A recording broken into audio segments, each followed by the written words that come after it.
والسلام على أشرف الأنبياء والمرسلين نبينا محمد وعلى آله وصحبه أجمعين ومن تبعهم بإحسان إلى يوم الدين. أما بعد.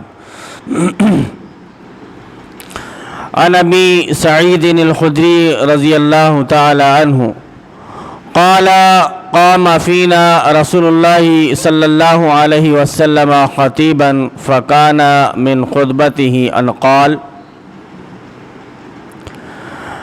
ألا إني أوشك أن أدعى فأجيب فيليكم عمال من بعدي يقولون ما يعلمون ويعملون بما يعرفون وطاعة أولئك طاعة فتلبسون كذلك دهرا ثم يليكم عمال من بعدهم يقولون ما لا يعلمون ويعملون ما لا يعرفون فمن ناصحهم ووازرهم وشد على أعضادهم فأولئك قد حلقوا وأهلكوا. خالطوهم بأجسادكم وزايلوهم بأعمالكم واشهدوا على المحسن بأنه محسن وعلى المسيء بأنه مسيء. طبرانی فی الاوسط حدیث نمبر 6984. بیہقی فی الزہد الکبیر حدیث نمبر 191. سلسلۃ الاحادیث صحیحہ جلد نمبر 1 حدیث نمبر 457. ابو سعید خدری رضی اللہ تعالیٰ عنہ بیان کرتے ہیں کہ رسول اکرم صلی اللہ علیہ وسلم نے ہمیں خطبہ دیا. اس خطبے کا ایک اقتباس یہ ہے کہ آگاہ رہو، قریب ہے کہ مجھے بلا لیا جائے. نبی کریم صلی اللہ علیہ وسلم بیان فرما رہے ہیں کہ اب میرے بلائے جانے کا وقت قریب آ چکا ہے.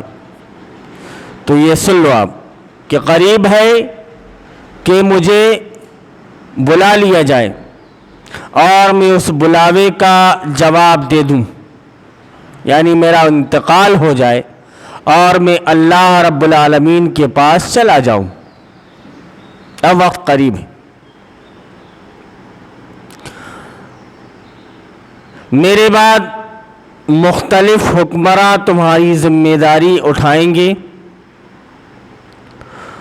وہ جو کچھ کہیں گے اس پر عمل بھی کریں گے اور عمل بھی اسی چیز پر کریں گے جس کا انہیں علم ہوگا. یعنی جو کچھ وہ کہہ رہے ہوں گے وہ جانتے ہوں گے کہ ہم کیا کہہ رہے ہیں، اور جو کچھ کہہ رہے ہوں گے اس پر ان کا عمل بھی ہوگا. دو چیزیں کہ جو بیان کر رہے ہیں وہ بھی جانتے ہوں گے کہ کیا بیان کر رہے ہیں.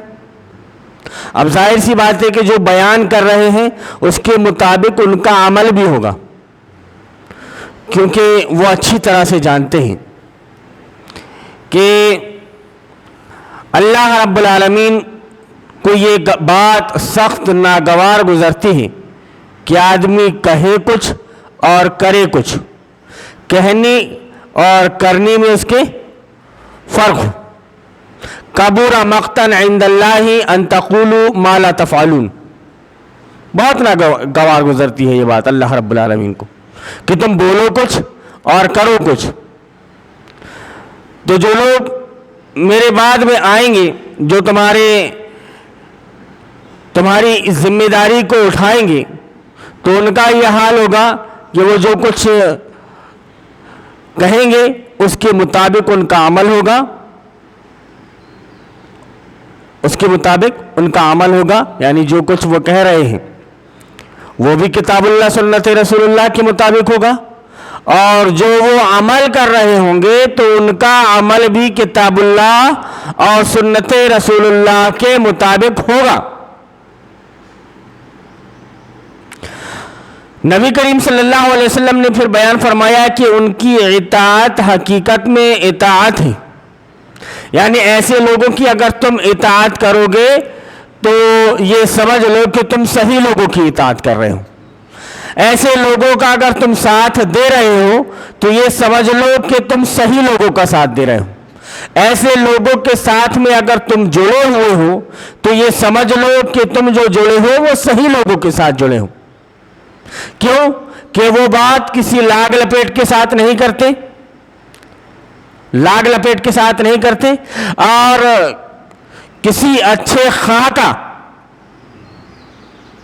لحاظ نہیں کرتے بات کرنے میں، صرف وہ لحاظ کرتے ہیں اللہ اور اس کے رسول کا، جو کچھ بھی فرمان ہوتا ہے اللہ اور اس کے رسول کا وہ اس کو ذکر کرتے ہیں، کوشش بھی ان کی یہ ہوتی ہے کہ اس کے مطابق ان کا عمل ہو، اور وہ عمل بھی کرتے ہیں۔ تو نبی کریم صلی اللہ علیہ وسلم نے بیان فرمایا کہ ایسوں کی اگر تم اطاعت کر رہے ہوگے تو ان کی اطاعت ہی اصل اطاعت ہے۔ پھر نبی کریم صلی اللہ علیہ وسلم نے بیان فرمایا کہ تم لوگ کچھ زمانہ اسی طرح رہو گے، فَتَلْبَثُونَ كَذَلِكَ دَهْرًا ثُمَّ يَلِيكُمْ عُمَّالٌ مِّن بَعْدِهِمْ يَقُولُونَ مَا لَا يَعْلَمُونَ وَيَعْمَلُونَ مَا لَا يَعْرِفُونَ۔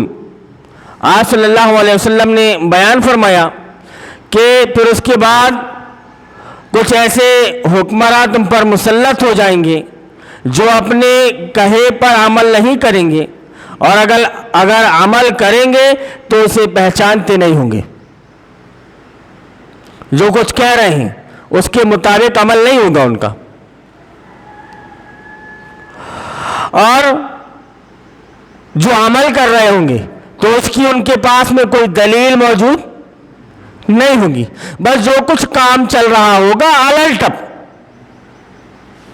جیسا دل میں آیا ویسا کرتے چلے جائیں گے۔ لیکن یہ تو ہے کہ لوگوں کو دکھانے کے لیے آج کا آدمی زیرک ہے، آج کا آدمی چالاک ہے، سرچ کر کے دیکھ لیتا ہے کہ کیا فرمان ہے کیا فرمان نہیں ہے۔ اب ایسے لوگوں کو آپ سنو گے تو کچھ باتیں تو ان کی ایسی ہوں گی، جیسا کہ حذیفہ بن یمان رضی اللہ تعالیٰ عنہ کی حدیث کہ ہم من جلدتنا ویتکلمون بألسنتنا، کہ وہ ہماری ہی طرح دکھتے ہوں گے، وَيَتَكَلَّمُونَ بِأَلْسِنَتِنَا، اور ہم جیسے گفتگو کرتے ہیں ویسے ہی وہ گفتگو کرتے ہوں گے۔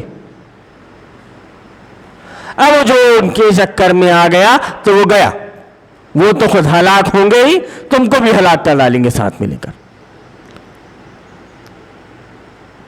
تمہاری دنیا تو جیسی یہ کٹ جائے گی لیکن آخرت تمہاری برباد ہو جائے گی۔ تو نبی کریم صلی اللہ علیہ وسلم نے بیان فرمایا کہ تم لوگ کچھ زمانہ اسی طرح رہو گے، پھر ایسے حکمراں مسلط ہو جائیں گے جو اپنے کہے پر عمل نہیں کریں گے، اور اگر عمل کریں گے تو اسے پہچانتے نہیں ہوں گے۔ ظاہر سی بات ہے کہ ان کو معلوم ہی نہیں ہوگا کہ کتاب اللہ سنت رسول اللہ کیا ہے، اور اگر معلوم ہوگا بھی تو ان کا عمل ویسا نہیں ہوگا، اس عمل کو نہیں جانتے ہوں گے کہ آیا یہ عمل کتاب اللہ سے ثابت ہے یا نہیں، آیا یہ عمل سنت رسول اللہ سے ثابت ہے یا نہیں۔ دھڑلے کے ساتھ جو کچھ چل رہا ہوگا بس چل رہا ہوگا، پٹا پٹایا طریقہ، پٹا پٹایا راستہ جو ان کو مل گیا اسی طریقے پر اسی راستے پر چل پڑ رہے ہوں گے۔ وہ جن لوگوں نے ان کی ہمدردی کی، نبی کریم صلی اللہ علیہ وسلم بیان فرماتے ہیں کہ فمن ناصحہم ووازرہم وشد علی آزادہم فاولئک قد ہلکوا واہلکوا، کہ جن لوگوں نے ان کی ہمدردی کی، ان کے مشیر و مصاحب بنے اور ان کی پشت پناہی کی تو وہ خود بھی ہلاک ہوں گے اور دوسروں کو بھی ہلاک کریں گے۔ یعنی ایسے لوگوں کی ذرہ برابر بھی آپ امداد نہیں کر سکتے۔ اگر آپ نے ان کی امداد کی تو ظاہر سی بات ہے کہ آپ کی امداد کی وجہ سے ان کو ایک سپورٹ ملے گا جس کی وجہ سے وہ عروج پر آئیں گے. یوں تو مداری بھی اگر ڈمرو بجاتا ہے تو 10-25 کو اکٹھا کر لیتا ہے, ایسے ہی وہ لوگ بھی اکٹھا کر لیں گے, لیکن جنہوں نے ان کا ساتھ دیا, ان کو مشورہ دینے والے بنے, ان کے ساتھ اٹھنے بیٹھنے والے بنے, تو نبی کریم صلی اللہ علیہ وسلم بیان فرماتے ہیں کہ وہ تو خود بھی ہلاک ہوں گے اور دوسروں کو بھی ہلاک کر لیں گے. ان کا سپورٹ کسی نے اگر کیا کسی بھی طرح سے تو وہ خود تو ہلاک ہوں گے ہی اور دوسروں کو بھی ہلاک کریں گے. نبی کریم صلی اللہ علیہ وسلم فرماتے ہیں کہ لوگوں بظاہر ان کے ساتھ رہنا,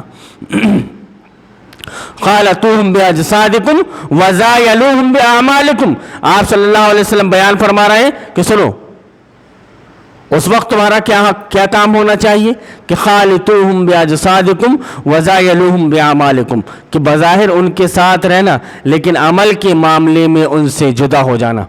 اب ظاہر سی بات ہے کہ آپ کا رہنا اٹھنا بیٹھنا ایک ہی معاشرے میں ہوگا,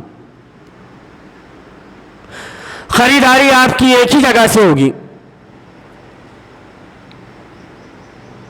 شہر کو لے لو آپ تو شہر زیادہ بڑا نہیں ہوتا, ایک محلے کو لے لو بڑے شہر میں تو وہ زیادہ بڑا نہیں ہوتا, آدمی کا ٹکراؤ آتے جاتے ہوتا رہتا ہے. تو آپ صلی اللہ علیہ وسلم نے بیان فرمایا کہ بظاہر ان کے ساتھ رہنا یعنی وہاں پر آپ ان کے ساتھ میں اٹھ رہے ہو بیٹھ رہے ہو, لیکن عمل کے معاملے میں آپ ان سے جدا ہو جانا. اور ایسے وقت میں جو نبی کریم صلی اللہ علیہ وسلم نے نصیحت کی ہے وہ بڑی بہترین نصیحت, اور اگر اس نصیحت کے مطابق آدمی عمل کرے گا تو پھر وہ ہلاک ہونے سے بچ سکتا ہے, گمراہ ہونے سے بچ سکتا ہے, راستے سے بھٹکنے سے وہ بچ سکتا ہے. شرط اس کی صرف یہ کہ نبی کریم صلی اللہ علیہ وسلم کے اس فرمان کے مطابق وہ عمل کرے. یا آپ صلی اللہ علیہ وسلم نے بیان فرمایا جو نیک ہو اس کے صالح ہونے کی اور جو برا ہو اس کے برا ہونے کی گواہی دینا. اپنے منہ سے بولنا کہ یہ آدمی صحیح ہے, اپنے منہ سے بولنا کہ یہ آدمی غلط ہے, یہ آدمی صحیح ہے اور یہ آدمی غلط ہے. آپ اپنے منہ سے بولیں گے تو لوگوں کو یہ پتہ چلے گا کہ نہیں یہ آدمی صحیح ہے اور یہ آدمی ظاہری دکھاوا کر رہا ہے, ظاہری دکھاوا کر رہا ہے, یہ آدمی اس کے ساتھ میں ہمیں نہیں رہنا ہے, یہ آدمی برا ہے یہ آدمی اچھا ہے, اچھے کا ہمیں ساتھ دینا چاہیے. اب اگر آپ اچھے کا ساتھ دیں گے تو بھلائی کو بڑھانے میں آپ اس کا ساتھ دے رہے ہیں.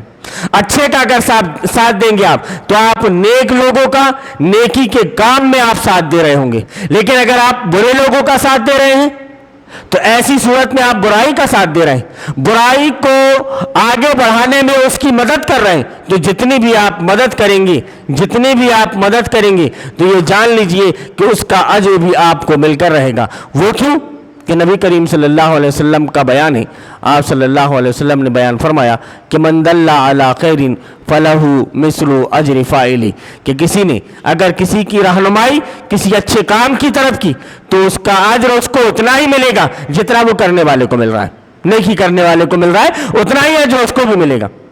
اس کا مفہوم مخالف کیا نکلتا ہے کہ من دل علی شر فلہ مثل اجر فاعلی, کہ جس نے کسی کی رہنمائی غلط کام کی طرف کی, کسی نے اگر کسی کی رہنمائی غلط کام کی طرف کی تو اس کو اتنا ہی گناہ ملے گا جتنا غلط کام کرنے والے کو مل رہا ہے. غلط کام ایک آدمی کر رہا ہے, کسی کی آپ نے رہنمائی کر دی اس غلط کام کی طرف, تب نتیجہ کیا ہوگا کہ غلط کام میں وہ تو جتنا اس کو عذاب مل رہا ہے, جتنا اس کو گناہ مل رہا ہے, اس کی پاداش میں اتنا ہی آپ کو بھی ملے گا, کیونکہ آپ کی رہنمائی کی وجہ سے, آپ کی صرف زبان کی وجہ سے. زبان کی وہ قیمت ہوتی ہے, زبان کی وہ قیمت ہوتی ہے کہ آدمی سن کر متاثر ہوتا ہے اور اس کے مطابق عمل کرتا ہے. اگر اس کا عمل کتاب اللہ اور سنت رسول اللہ کی مخالفت میں گیا تو یہ جان لیجئے کہ اللہ رب العالمین پھر آپ کو چھوڑے گا نہیں, آپ کو بھی اس کے برابر کا گناہ ملے گا, کیونکہ آپ کی وجہ سے وہ آدمی اس طرف گیا ہے. ہم دیکھتے ہیں کہ نبی کریم صلی اللہ علیہ وسلم کی پیشین گوئیوں کے مطابق ہم جس زمانے سے گزر رہے ہیں یہ آخری زمانہ چل رہا ہے, یہ آخری زمانہ چل رہا ہے. نبی کریم صلی اللہ علیہ وسلم نے اشارہ کر کے اپنی انگلیوں سے اشارہ کر کے اس طرح سے فرمایا تھا کہ میں اور قیامت اس طرح سے بھیجے گئے. یہ 2 انگلی، ان 2 انگلیوں کے درمیان میں گیپ کتنا ہے؟ کبھی بھی سورج مغرب سے نکل سکتا ہے، کبھی بھی. اور جب سورج مغرب سے نکل گیا، تب اگر آپ توبہ و استغفار کرو گے تو آپ کا توبہ و استغفار کسی طرح سے آپ کے کام نہیں آئے گا، آپ کی توبہ قبول نہیں ہوگی. کیوں؟ کہ اس وقت توبہ کا دروازہ بند ہو چکا ہوگا. آدمی خواب خرگوش کی نیند سو رہا ہے، رات میں سویا، صبح کو اٹھا تو اس نے دیکھا کہ سورج سے ادھر سے نکل چکا ہے.